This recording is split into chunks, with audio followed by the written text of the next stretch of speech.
Hello students, आज हम discuss करने जा रहे हैं first year new book chapter number 5 topic 5.3 और इसका नाम है stress strain and Young's modulus. Topic में इन्वॉल्व जितनी भी डेफिनेशंस हैं उन्हें मैंने अपनी फर्स्ट स्लाइड में यहाँ पे लिख भी दिए, इनको भी डिस्कस करेंगे। तो लेक्चर को स्टार्ट करते हैं। Welcome, you are on physics of how and I am your mentor Zain Shabbir. अच्छा, टॉपिक का नाम है मेरे पास stress strain and Young's modulus. तो पिछले टॉपिक में मैंने इलास्टिसिटी तुम लोगों को बताया था, उसी से डिस्कस करते हैं, स्टार्ट करते हैं। Elasticity basically ability of a body to return to its original shape, अपनी ओरिजिनल शेप में आने की जो बॉडी की एबिलिटी है उसे बोला जाता है इलास्टिसिटी। मेरे पास एक इलास्टिक रबर है, जब मैं उसे फोर्स लगाऊंगा तो उसकी वजह से वो क्या होगी, स्ट्रेच होगी, और जैसे मैं फोर्स को डिसअपीयर करूंगा वो जो इलास्टिक रबर है अपनी ओरिजिनल पोजीशन पे वापस आ जाएगी। ये जो एबिलिटी है इलास्टिक रबर की अपनी ओरिजिनल पोजीशन में वापस आने की, इसे बोला जाता है इलास्टिसिटी। तो डेफिनेशन क्या थी, the ability of a body to return to its original shape, अपनी ओरिजिनल शेप में आने की जो बॉडी की एबिलिटी है उसी को बेसिकली बोला जाता है इलास्टिसिटी। अच्छा, अब डिबेट रहती है फिजिक्स में कि किसकी इलास्टिसिटी ज्यादा होगी, एक इलास्टिक रबर की इलास्टिसिटी ज्यादा होगी कि एक मेटल रोड है। देखो फिजिक्स में बोला जाता है हर वो बॉडी जो अपनी ओरिजिनल शेप, अपनी ओरिजिनल पोजीशन को मेंटेन करके रखती है, आगे उस पर बहुत ज्यादा फोर्स भी लग रही हो लेकिन वो अपनी ओरिजिनल शेप को जो है वो चेंज नहीं करने देती, तो उसकी इलास्टिसिटी ज्यादा है। फिजिक्स में बोला जाता है कि जो बॉडी अपनी ओरिजिनल शेप को मेंटेन करके रखेगी हाई फोर्स के इन्फ्लुएंस के बावजूद भी, तो उसकी इलास्टिसिटी ज्यादा होगी। अब मेरे पास इलास्टिक रबर है, एक मेरे पास मेटल रोड है, तो इलास्टिक रबर पे बहुत थोड़ी सी फोर्स भी लगाओ तो उसकी ओरिजिनल शेप चेंज होने लग पड़ती है, और मेरे पास मेटल रोड है उस पर अगर मैं बहुत ज्यादा फोर्स भी लगाऊं तो बड़ी थोड़ी सी शेप चेंज होती है। तो जो मेटल रोड है उसकी इलास्टिसिटी फिजिक्स में, साइंस में उसकी इलास्टिसिटी ज्यादा होगी, जबकि एक मेरे पास इलास्टिक रबर की इलास्टिसिटी कम होगी। तो फिजिक्स में ये रिमेंबर रखना पॉइंट। अब आते हैं अपने टॉपिक की तरफ, stress strain and Young's modulus. Stress बोला किसे जाता है, पहले डेफिनेशन को देखते हैं। मैंने पिछले टॉपिक में वैसे डिस्कस किया था कि जब मेरे पास एक एटम का स्ट्रक्चर है, एक मेरे पास सॉलिड है, उसमें जो एटम्स है वो अपनी इक्विलिब्रियम पोजीशन पे होते हैं, है ना। ये मैंने पिछले टॉपिक में बताया था कि जो मेरे पास एटम्स है एक मटेरियल में एक सॉलिड में, वो अपनी इक्विलिब्रियम पोजीशन पे होते हैं। जैसे मैं फोर्स लगाऊंगा तो उसकी वजह से होते क्या है कि वो जो एटम्स है वो अपनी इक्विलिब्रियम पोजीशन से डिस्प्लेस होने लग पड़ते हैं, और तब मैं बोलता हूँ कि एटम्स आर अंडर स्ट्रेसेस। ये मैंने पिछले टॉपिक में बताया था और कहा था कि स्ट्रेसेस का वर्ड यहाँ पे रिमेंबर रखना। तो अब स्ट्रेस है क्या, it is the internal resistance offered by the material to an external force. ये मेरे पास एक मटेरियल है, एक सॉलिड है, इस पे मैं लगाता हूँ फोर्स, एक्सटर्नली एक फोर्स लगाता हूँ यहाँ से बाहर की तरफ, यहाँ से बाहर की तरफ। अब होता क्या है कि इसमें मौजूद जो एटम्स हैं वो अपने इक्विलिब्रियम पोजीशन से डिस्प्लेस होने लग पड़ते हैं। मतलब कुछ इस टाइप से होगा, ये मेरे पास एटम थे पहले अपनी इक्विलिब्रियम पोजीशन पे थे, मैं फोर्सेस लगाई, फोर्सेस लगाने से क्या हुआ, ये अपनी इक्विलिब्रियम पोजीशन से डिस्प्लेस होने लग पड़े, स्ट्रेसेस में आ गए ना, खिंचाव होने लग पड़ा इनमें, तो ये अपनी इक्विलिब्रियम पोजीशन से डिस्प्लेस होने लग पड़े। तो इसकी वजह से होगा क्या कि जब मैं एक्सटर्नली एक फोर्स लगाता हूं तो इसकी वजह से एटम्स के अंदर मौजूद जो इंटरमोलिकुलर फोर्सेस हैं वो एक रेजिस्टेंस ऑफर करते हैं। मतलब वो अंदर की तरफ एक फोर्स लगाते हैं, इंटरनली एक फोर्स लगाते हैं। मैंने एक्सटर्नली फोर्स लगाई और उसकी वजह से होता क्या कि एटम्स में खिंचाव आता है, खिंचाव आने की वजह से इंटरनली फोर्सेस डेवलप होने लग पड़ते हैं जो कि बॉडी को अपनी ओरिजिनल पोजीशन पे लेके आने की कोशिश करते हैं। और जैसे ही मैं एक्सटर्नली फोर्स ये खत्म करता हूं तो इंटरनल फोर्सेस की वजह से बॉडी अपनी ओरिजिनल पोजीशन पे वापस आ जाती है। तो बेसिकली बॉडी अपनी ओरिजिनल पोजीशन पे वापस कैसे आती है, क्योंकि इंटरनली फोर्सेस लग रही होती है, इंटरनल फोर्सेस उस बॉडी को अपनी ओरिजिनल पोजीशन पे वापस लेकर आती है। तो जब मैं एक्सटर्नली फोर्स लगाता हूं तो इंटरनल रेजिस्टेंस डेवलप होने लग पड़ती है, इंटरनली फोर्सेस डेवलप होने लग पड़ती है। ये जो इंटरनल फोर्सेस डेवलप हो रही है ऑन अ यूनिट एरिया, इसी को बोला जाता है स्ट्रेस। और न्यूमेरिकली ये जो एक्सटर्नल फोर्स में लगा रहा हूँ, एक्सटर्नल फोर्स में लगा रहा हूँ वो मेरे पास इंटरनल फोर्स के बराबर होती है। तो जितनी ज्यादा मैं एक्सटर्नल फोर्स लगा रहा हूँ उतनी ही ज्यादा इंटरनल फोर्सेस क्या आती है, डेवलप। अब इंटरनल फोर्सेस को तो डेवलप करना मुश्किल है, तो इसके बजाय हम क्या करते हैं, एक्सटर्नल फोर्सेस के साथ ही डील करते हैं, है ना। बेसिकली स्ट्रेस में होता है कि इंटरनल फोर्सेस जो कि यूनिट एरिया, डेफिनेशन की तरफ आते हैं, इंटरनल फोर्सेस जो कि यूनिट एरिया भी लग रहे हैं उसे मैं बोलता हूँ स्ट्रेस। लेकिन चूंकि इंटरनल फोर्सेस को मेजर नहीं किया जा सकता, लेकिन एक्सटर्नल फोर्सेस जो कि मैं लगा रहा हूँ मुझे पता है वो मैं कितनी लगा रहा हूँ, उसे मैं मेजर कर सकता हूँ, तो मैं भी डील करता हूँ। अक्सर डेफिनेशंस में एक्सटर्नल फोर्सेस का जिक्र होता है, लेकिन रियलिटी में जो स्ट्रेस की डेफिनेशन है उसमें इन्वॉल्व है इंटरनल फोर्सेस। और numerically internal forces external forces के बराबर है। डेफिनेशन की तरफ आते हैं, अभी तुम लोगों ने देख लिया स्ट्रेसेस के इंटरनली जो रेजिस्टेंस डेवलप होती है to oppose the external forces, उसे बोला जाता है stresses. Definition, the force applied per unit area, एक यूनिट एरिया पे जो फोर्स लगती है और वो फोर्स करती क्या है, बॉडी की जो शेप है, वॉल्यूम है या लेंथ है उसे चेंज करने की कोशिश करती है, उस फोर्स पर यूनिट एरिया को मैं बोलता हूँ stress. Force applied per unit area to produce any change in the shape, volume और length of a body simply known as stress. Stress की डेफिनेशन क्या होगी? फोर्स पर यूनिट एरिया। और कौन सी फोर्स? Internal force. जो मैं फोर्स लगा रहा हूं वो इंटरनल फोर्स, डेफिनेशन में इंटरनल फोर्स की बात है। लेकिन मैंने अभी बताया कि internal force numerical external force के बराबर हो जाती है। तो बेसिकली हम यही कहते हैं कि अगर मैंने 20 न्यूटन की फोर्स लगाई जो कि एक्सटर्नल फोर्स है, तो इसकी वजह से कितनी स्ट्रेस डेवलप हुई होगी?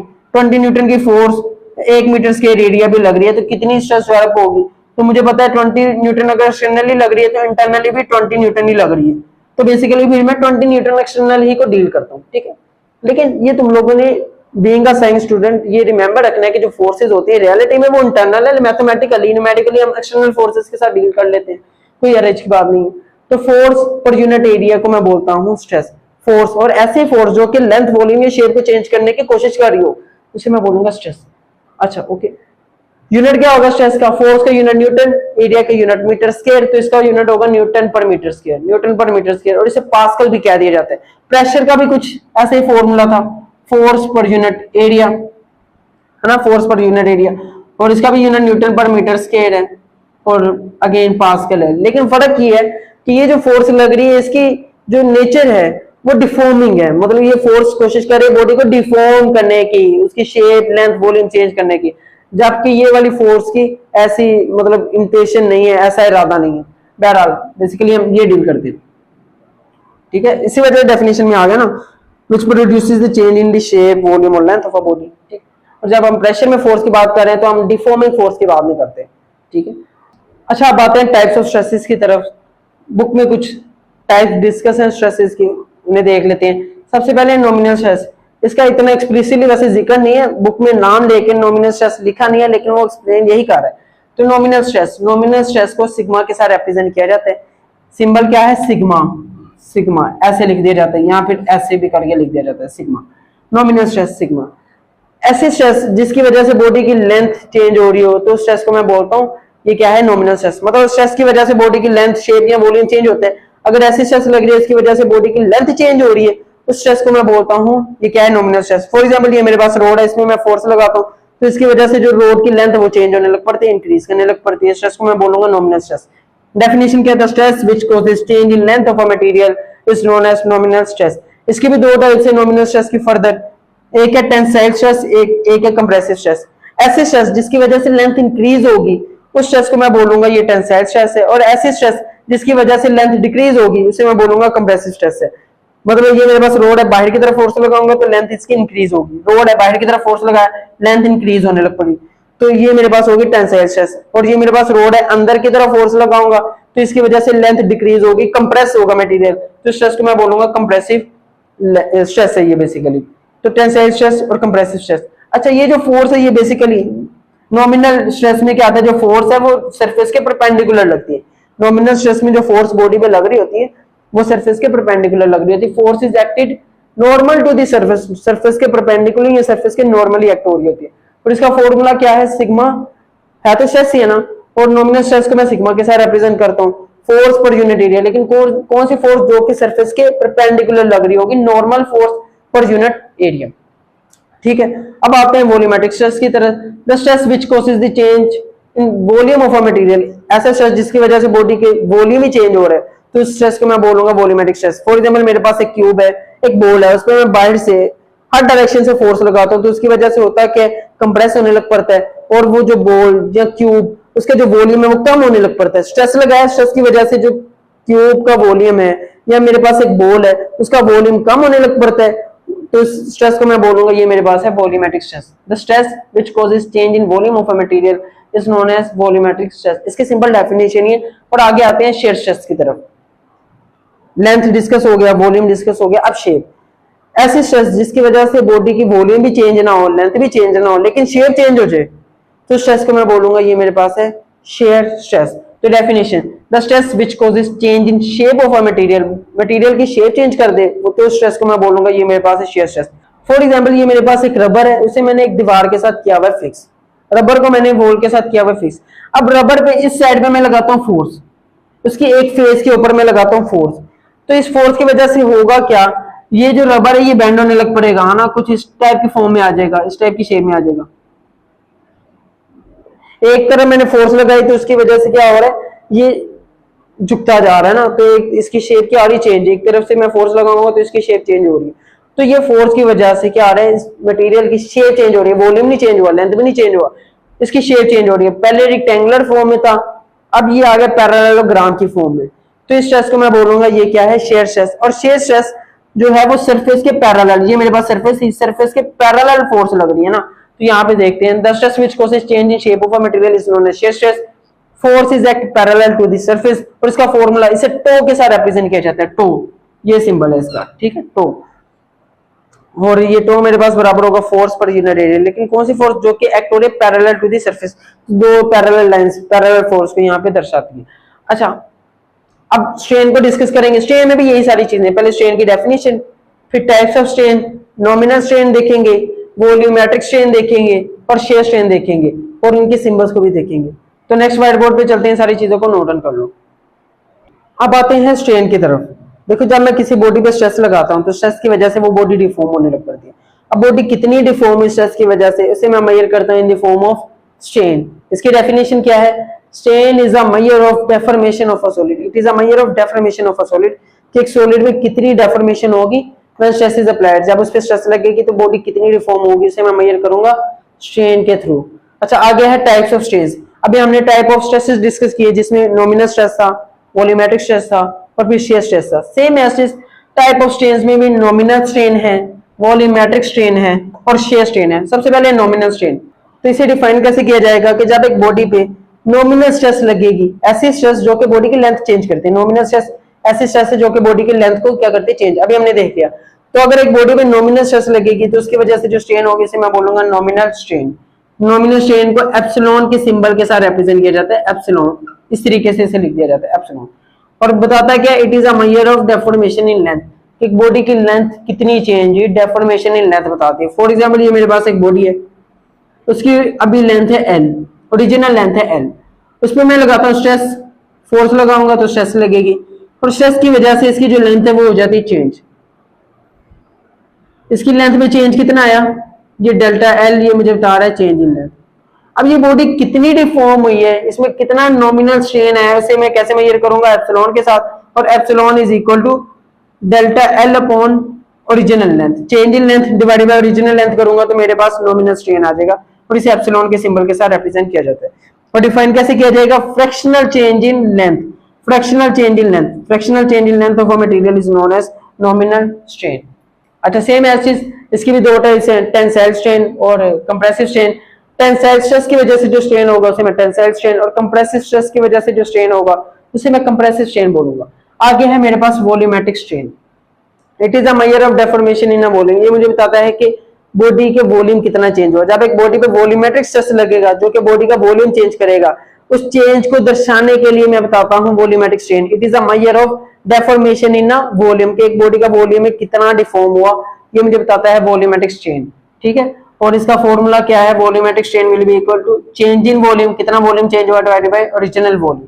तो मेरे पास volumetric strain defined as fractional change in volume of a material, fractional change in volume of a material simply known as volumetric strain। आगे है मेरे पास shear strain, और इसे गैमा के सिंबल के साथ रिप्रेजेंट किया जाता है। अगर एक बॉडी में shear स्ट्रेस लगेगी, ऐसी स्ट्रेस जो कि बॉडी की शेप को चेंज करती है, तो इसकी वजह से जो स्ट्रेन होगा वो मुझे बताएगा shear strain। तो बेसिकली क्या, it is a measure of change in shape of a material, ये बेसिकली बताता है चेंज इन शेप, एक बॉडी की जो शेप है वो कितनी चेंज हुई। When a material is subjected to external load, जब एक मटेरियल पे एक्सटर्नली एक लोड लगा तो उसकी वजह से बॉडी की जो शेप है कितनी चेंज हुई, उसे मैं मेजर करता हूं in the form of shear strain, और इसे गैमा के सिंबल के साथ रिप्रेजेंट कर दिया जाता है। अब ये मेरे पास एक रबर है, उसे मैंने दीवार पे एक साइड से क्या किया हुआ है, फिक्स। रबर की थिकनेस है y, और रबर पे इसके पैरेलल यहाँ पे मैं लगा रहा हूँ फोर्स, इस फेस पे मैं फोर्स लगा रहा हूँ। अभी रबर की शेप है रेक्टेंगुलर, फोर्स की वजह से होगा क्या कि जो रबर है एक साइड से बेंड कर जाएगी, रेक्टेंगुलर से इसकी शेप चेंज होगी पैरेललोग्राम, मतलब यहाँ पे फोर्स की वजह से एक साइड से झुकेगी, एक साइड से क्या होगी, बेंड होगी। अच्छा, पहले इसकी ओरिजिनल शेप थी रेक्टेंगुलर, अब इसकी जो शेप होगी वो होगी पैरेललोग्राम। इसकी थिकनेस ही y, इसकी जो टॉप सरफेस है, मुझे नजर आ रहा है इसकी जो टॉप सरफेस है वो बॉटम सरफेस के रिस्पेक्टिव से थोड़ी सी आगे मूव कर गई है, मतलब पहले ये बॉटम सरफेस थी, ये टॉप सरफेस थी, फोर्स की वजह से क्या हुआ, टॉप सरफेस बॉटम सरफेस की रिस्पेक्टिव से साइड वाइज शिफ्ट कर गई है ना, आगे आगे। बॉटम तो वहीं पे वो तो फिक्स थी। टॉप सरफेस थोड़ी नीचे की तरफ क्या होगी, बेंड होगी। कितना शिफ्ट है टॉप सरफेस का बॉटम सरफेस की रिस्पेक्टिव से, उसे मैं डेल्टा एक्स कह लेता हूँ।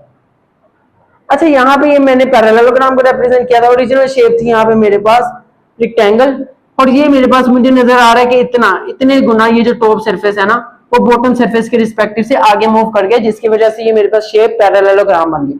अगर मैं इस रेक्टेंगल को, इस ट्रायंगल को, इनफैक्ट इस ट्रायंगल को अगर मैं पिक करूं तो ये मेरे पास लेंथ y है, ये मेरे पास लेंथ y है, ये मेरे पास लेंथ डेल्टा x है, और इन दोनों के दरमियान जो एंगल बन रहा है ना, यहाँ पे जो एंगल बन रहा है वो मैं कहता हूँ लेट्स कोस थीटा। और ये अगर मेरे पास राइट एंगल ट्रायंगल है तो ये 90 डिग्री है, और 90 के हमेशा सामने वाला होता है हाइपोटेनस, तो ये वाली जो साइड है वो मेरे पास हाइपोटेनस होगी। एंगल के सामने वाला होता है परपेंडिकुलर, और जो तीसरी साइड बचती है वो मेरे पास होगी बेस। रिमेंबर, परपेंडिकुलर के सामने वाला हाइपोटेनस, एंगल के सामने वाला परपेंडिकुलर, जो तीसरी साइड बचेगी वो मेरे पास होगी बेस। तो यहाँ पे अगर मैं टेंजेंट ऑफ थीटा का फॉर्मूला लगाऊं, टेंजेंट ऑफ थीटा मेरे पास बराबर होता है परपेंडिकुलर अपॉन बेस। परपेंडिकुलर में मेरे पास डेल्टा एक्स, बेस में मेरे पास y, तो tangent theta will be equal to delta x upon y। अब ये जो थीटा ना, थीटा ये बेसिकली मुझे यहाँ पे बता रहा है शेयर स्ट्रेन, तो थीटा बेसिकली मुझे बता रहा है शेयर स्ट्रेन। तो यहाँ पे ये जो टेंजेंट ऑफ थीटा है इसे मैं कह लेता हूँ ये मेरे पास बराबर है शेयर स्ट्रेन के, और इसका फॉर्मूला क्या होगा, delta x upon y। y मेरे पास क्या है, थिकनेस ऑफ द ब्लॉक की थिकनेस, और डेल्टा x क्या है, sideways shift of the top surface with respect to the bottom surface, कि टॉप सरफेस बॉटम सरफेस के रिस्पेक्टिव से कितना साइडवेज शिफ्ट किया, उसे मैं डेल्टा एक्स के साथ रिप्रेजेंट करूंगा। y मेरे पास थिकनेस है, तो यहां से मेरे पास शेयर स्ट्रेन का फॉर्मूला आ गया which is equal to tangent theta and again equal to delta x upon y। तो अब चलते हैं यंग्स मॉडुलस की तरफ, इन सारी चीजों को भी नोट डाउन कर लो। अब है यंग्स मॉडुलस की तरफ, छोटा सा पॉइंट है इसका, देख लेते हैं। देखो यंग्स मॉडुलस कहता है कि जो स्ट्रेस है वो बेसिकली मेरे पास डायरेक्टली प्रोपोर्शनल स्ट्रेन की, एक मटेरियल है उस पर जितनी ज्यादा मैं स्ट्रेस लगाऊंगा उसमें उतनी ज्यादा स्ट्रेन, उतनी ज्यादा डिफॉर्मेशन होगी, तो जो स्ट्रेस है वो मेरे पास डायरेक्टली प्रोपोर्शनल स्ट्रेन की। तो अगर टेंसाइल स्ट्रेस है तो टेंसाइल स्ट्रेस डायरेक्टली प्रोपोर्शनल है टेंसाइल स्ट्रेन के। टेंसाइल स्ट्रेस ऐसी स्ट्रेस है जो कि लेंथ को इंक्रीज करती है ना, देख लिया था हमने। टेंसाइल स्ट्रेस मेरे पास डायरेक्टली प्रोपोर्शनल होगा टेंसाइल स्ट्रेन के। तो यहाँ पे एक पॉइंट है, मतलब तुम लोगों को ये बात से लग रहा होगा कि स्ट्रेस की वजह से क्या होता है, बॉडी में स्ट्रेन प्रोड्यूस होता है, लेकिन रियलिटी में जो फिजिक्स में हम डिस्कस करते हैं वो स्ट्रेन की वजह से स्ट्रेस प्रोड्यूस होता है। मैं एक्सटर्नल फोर्स लगाता हूँ, एक्सटर्नल फोर्स की वजह से बॉडी डिफॉर्म होती है, जब बॉडी डिफॉर्म होती है तो उसके अंदर इंटरनली स्ट्रेसेस डेवलप होती है। तो यहाँ पे जो हम स्ट्रेस को डील कर रहे हैं वो इंटरनल स्ट्रेसेस है, लेकिन हम इसे एक्सटर्नल स्ट्रेस के साथ भी रिलेट कर लेते हैं, दिक्कत वाली बात कोई नहीं है, क्योंकि न्यूमेरिकली या मैथमेटिकली तो इक्वल ही है ना। तो बेसिकली जो स्ट्रेस है वो स्ट्रेन पे डिपेंड करती है, ना कि स्ट्रेन स्ट्रेस पे डिपेंड करता है। तो इसी वजह से जो जब भी ये प्रोपोर्शनैलिटी सिंबल की जो हमेशा लेफ्ट साइड पे जो चीज लिखी जाती है वो होती है डिपेंडेंट, और राइट साइड पे जो लिखी जाती है वो होती है इंडिपेंडेंट। मतलब जो स्ट्रेस है वो स्ट्रेन की डायरेक्टली प्रोपोर्शनल है, जितनी ज्यादा स्ट्रेन होगी उतनी ज्यादा उसमें इंटरनल स्ट्रेसेस डेवलप होंगी। ऐसे भी वैसे समझाने के लिए कह दिया जाता है स्ट्रेस होगी तो स्ट्रेन डेवलप होगी, ये समझाने का पर्सपेक्टिव है, लेकिन रियलिटी में बेसिकली क्या है, जब हम मैथमेटिकली डील करेंगे तो जितनी ज्यादा स्ट्रेन उतनी ज्यादा इंटरनल स्ट्रेसेस, उतनी ज्यादा इंटरनल स्ट्रेसेस। तो यहाँ पे डिपेंडेंट आती है, यहाँ पे इंडिपेंडेंट क्वांटिटी आती है। स्ट्रेन इंडिपेंडेंट है जबकि स्ट्रेस स्ट्रेन पे डिपेंड कर रहा है, स्ट्रेन होगी तो स्ट्रेस होगा, है ना। तो बेसिकली जो टेंसाइल स्ट्रेस है वो डायरेक्टली प्रोपोर्शनल है टेंसाइल स्ट्रेन के। अच्छा, जब न्यूटन का सेकंड लॉ डिस्कस करते हो तब भी ऐसे ही करते हो, डिपेंडेंट है एक्सेलरेशन और फोर्स इंडिपेंडेंट है, तो जितनी ज्यादा फोर्स उतनी ज्यादा acceleration, acceleration directly proportional force के। फोर्स एक्सेलरेशन के मतलब ऐसे नहीं लिखा जाता, इसे लिखा जाता है एक्सेलरेशन डायरेक्टली प्रोपोर्शनल है फोर्स के। सेम ऐसे tensile stress directly proportional tensile strain के। जब प्रोपोर्शनैलिटी सिंबल खत्म किया जाएगा, इक्वालिटी और एक कांस्टेंट ऑफ प्रोपोर्शनैलिटी। यहाँ पे जो कांस्टेंट ऑफ प्रोपोर्शनैलिटी है उसे मैं y के साथ रिप्रेजेंट कर रहा हूँ which is equal to Young's modulus, और यही बेसिकली मेरे पास यंग्स मॉडुलस है। तो यंग्स मॉडुलस मेरे पास बराबर होगा टेंसाइल स्ट्रेन को नीचे लाके डिवाइड, यंग्स मॉडुलस मेरे पास बराबर है tensile stress upon tensile strain. Young's modulus के लिए टेंसाइल स्ट्रेस ही लेनी है और स्ट्रेन भी टेंसाइल ही लेनी है। तो यंग्स मॉडुलस मेरे पास बराबर है tensile stress upon tensile strain. Tensile stress या नॉमिनल स्ट्रेस को सिग्मा के साथ रिप्रेजेंट कर देते थे और टेंसाइल स्ट्रेन को एप्सिलॉन के साथ, तो सिग्मा अपॉन एप्सिलॉन भी लिख सकता हूं। अच्छा, टेंसाइल स्ट्रेस मेरे पास बराबर होती है फोर्स पर यूनिट एरिया, और यहाँ पे टेंसाइल के लिए हम नॉर्मल फोर्स लेते हैं ना, नॉर्मल सरफेस के परपेंडिकुलर नॉर्मल फोर्स लेते हैं, नॉर्मल फोर्स अपॉन एरिया, और स्ट्रेन है मेरे पास change in length upon original length. अब स्ट्रेन का कोई यूनिट नहीं होता, ये भी रिमेंबर रखना एमसीक्यूज के लिए, स्ट्रेन हैज नो यूनिट, क्योंकि ऊपर चेंज इन लेंथ है और नीचे लेंथ है। चेंज इन लेंथ का यूनिट भी मीटर, अगर ऐसे ही मैं बात करूं, और ओरिजिनल लेंथ का भी यूनिट मीटर, मीटर मीटर से कैंसिल, नो यूनिट। तो स्ट्रेन का कोई यूनिट नहीं होता, स्ट्रेन का यूनिट तो जीरो है या नो यूनिट है। तो स्ट्रेस का unit newton per metre square है, तो यंग्स मॉडुलस का भी unit newton per metre square ही होगा, इसका भी unit newton per metre square है। और डेफिनेशन क्या है, stress applied per unit strain is called Young's modulus. तो बच्चों ये था आज का लेक्चर, जिसमें हमने इलास्टिसिटी से स्टार्ट किया, फिर स्ट्रेसेस पर आए, टाइप्स ऑफ स्ट्रेसेस, स्ट्रेन पर आए, टाइप ऑफ स्ट्रेस, और लास्ट पे यंग्स मॉडुलस को डिस्कस कर लिया। ओके, तुम लोगों को ये लेक्चर पसंद आया होगा। इजाजत दो, अल्लाह हाफिज।